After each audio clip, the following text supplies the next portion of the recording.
Welcome to our channel. Today we how to disable TinyMCE branding in WordPress editor, full guide step by step clearly.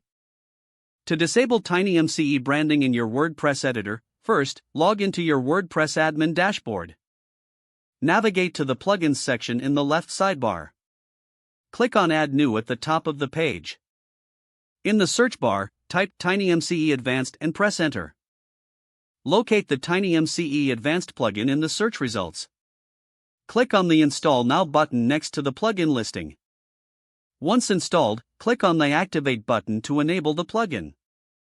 After activation, go to the Settings section in the left sidebar.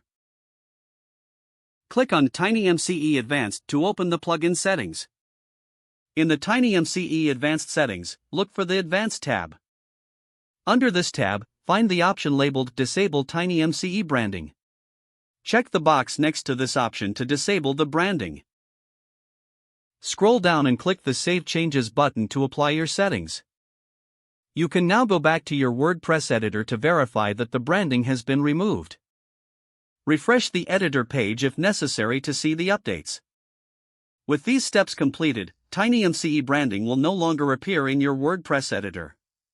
If the page does not load, refresh the browser or try again in a private or incognito window.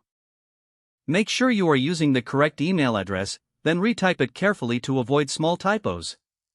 If your password is not accepted, use the reset option and create a new strong password you can remember. Check your spam folder for verification or security emails, then complete any requested confirmation steps. Enable two-factor authentication if available to improve account security and reduce unauthorized access risk. After signing in, review your profile details so your contact information and settings are accurate and current. If you see an error message, note it down and try again after restarting your device and internet connection. Log out when you finish, especially on shared devices, to keep your account and payment information secure. If the page does not load, refresh the browser or try again in a private or incognito window. Make sure you are using the correct email address, then retype it carefully to avoid small typos. If your password is not accepted, use the reset option and create a new strong password you can remember.